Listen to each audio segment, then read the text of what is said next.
So today we're going to be interviewing Fio. What's up, y'all? How you doing? You can't answer me, but hey.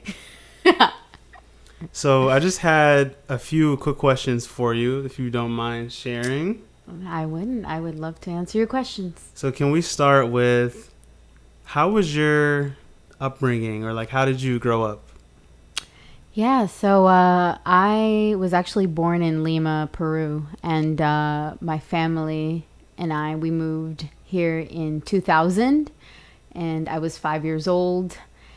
I definitely grew up in very close quarters with my family because we lived in a tiny apartment, and we all became very close that way. Had to share a room with my brothers and sisters, but we had a lot of fun. And I guess for fun, my family would have a lot of karaoke nights. So I've been jamming with my pops and my siblings ever since I can remember. What did you sing? Like, what was your favorite go-to for karaoke? Oh, man. Back in the day, it was definitely some Aerosmith. Aerosmith, okay. Yeah.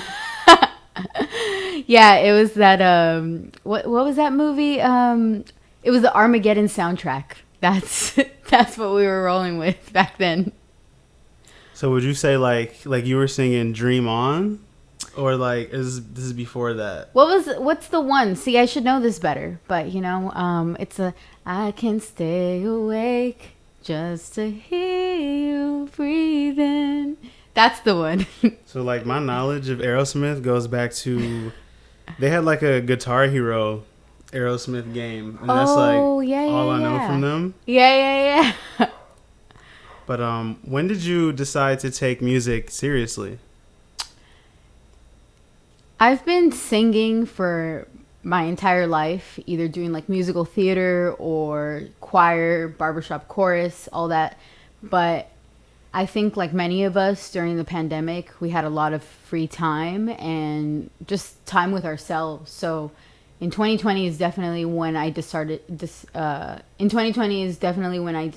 start releasing music. So that's when I got more serious about it, I got more serious about it, like putting music videos together. And so it's only been a short 2 years since I started releasing music. How would you describe your songwriting process? So my songwriting process is probably something that a lot of songwriters can relate to. It's you pick whatever beat or instrumental that you're really feeling, and what I'll do is just do a voice memo and record just me kind of freestyling a bunch of melodies. Whatever words come out, I just say them. It's usually something that has been on my mind for the whole week. And then I'll just play the beat over and over again until more words come out. But whatever melody really sticks is what makes it onto like the final song. And then I'll just put words in that make sense. So I don't think you're ready for this next question. Oh no. What is it? What is your current like guilty pleasure song? Oh man, my current guilty pleasure song. So that would mean that it's something that I don't think is actually good then. Is that what you're telling me? No, that one's like the song that you really like, but you can't tell anyone else that you like this song, or you're not gonna play it around anybody else. It's literally, this is a by yourself song.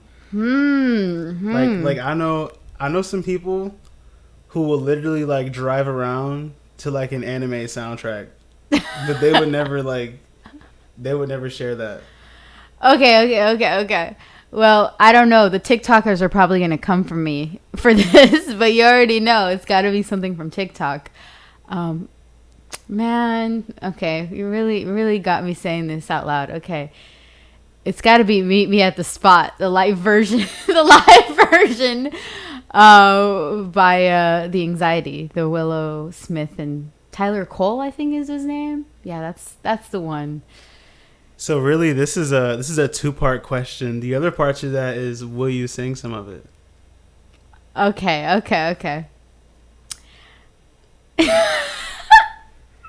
Yes. Okay. I got you. Do you want me to sing it how they sing it or how I would No, sing how it? you like how if you got the windows up in the car, going through LA traffic, and you just got the time, like I kind of got to hear it like that. Okay. So it goes like, caught a vibe, baby, are you coming for the ride? Now I'm looking at myself like I've been on TikTok way too much because I know exactly what song that is. You know what I'm talking about? Like, it's cringy, but in the best way possible. Okay? I agree. Oh, man. So how do you balance your work life, making music, in your personal life? Like how does that look like? Honestly, I don't balance it internally. I love that answer. In short. Internally, I am a huge mess, but I'm starting to realize that balance is just moving forward with the fact that sometimes, actually pretty much at any time, some aspects of your life are going to be a huge mess and other parts are going to be like, okay, cool. Like, I'm very grateful to have this in my life, but it's just going with the flow of that. Nothing is ever going to be perfect. Not every single aspect is going to be perfect, and just like moving in waves of that. But to say that I get perfect sleep and I go to work on time and I'm able to finish X amount of songs, like, no, that does not happen. That never happens. I think you're describing like 98% of this entire city, and like all the industries combined, like from music to film. That's everybody. Pretty much. And I think just having the highlight reels on Instagram or just any platform, I think that's what's really making a lot of us depressed. And that's why I really try to post a lot of my vulnerable moments, and just try to keep it real. But even then, when I'm trying to keep it real, y'all gotta know that it's still like a fraction of like who I really am, and it's still curated to a certain point. So none of us are doing everything perfectly, unless you're a monk. Then maybe then. No, that's the truth. So how do you feel about like current mainstream R&B? You know what? I'm really digging it. Like, I would say, in terms of mainstream, I don't know who you might consider mainstream R&B, but I've just been really onto my Kehlani game recently. So No, I would definitely say that she's mainstream now in like the current times. Like, I feel like this, like in the next like class or age group. But I'm saying like out of her or a Lucky Day or even a Brent Fayaz.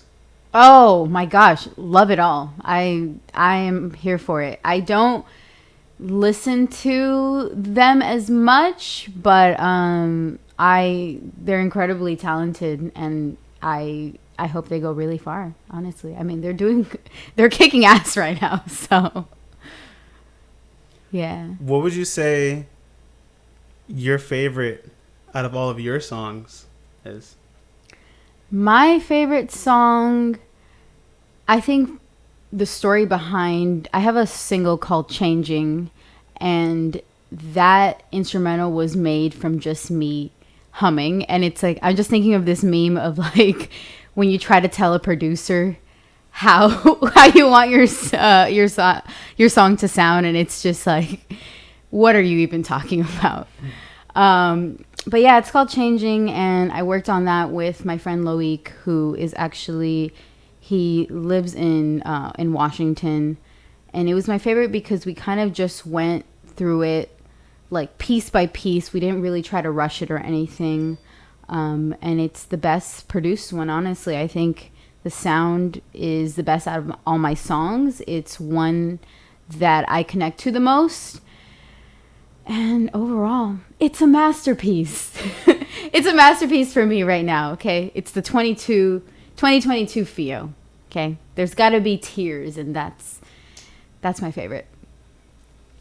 So for my last question, what are you working on now? Right now, I'm really trying to work on getting my social media and marketing up without having to spread myself too thin, honestly, to try to be as raw as possible on there and showcase my personality as much while I'm still working on music behind the scenes. But I'm learning that if nobody knows who you are, if nobody really knows how you act or anything, if you don't really expose yourself on social media, then it's like it feels like people really have to connect with you first before they really start to care about your music. And I know that's not true in every situation, but I'm finding that to be true in my situation, that I really have to get people to care about me first before they'll even want to click, the link in bio.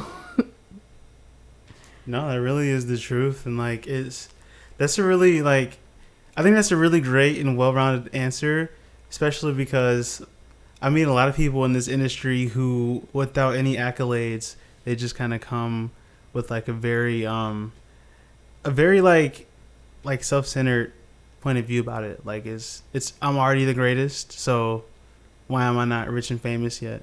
Right. I think there's just a lot of mental health talk online and talking about like being positive and stuff. And I think a lot of times, yeah, that's a good idea to overall have a positive attitude about things. But the reality is that just being overly arrogant about your craft and thinking that you're already like in a place where people have to care about what you're putting out, I think it's a little bit twisted in that sense, because really nobody cares about our music. Nobody cares until they find a connection to you. Something hits that really, like something really hits close to home for them. But other than that, sorry to say it, but nobody cares about your music. They really don't. And I say that to myself every single day. It's really a marathon. It's not a sprint. So, yeah. So I think that just inspired me.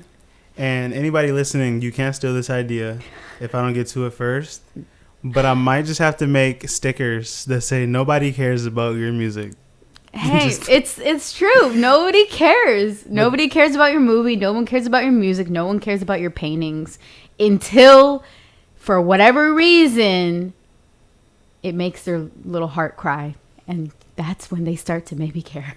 I think I want to do it kind of like the I voted stickers and just walk around and like stamp people with it. That'd be funny.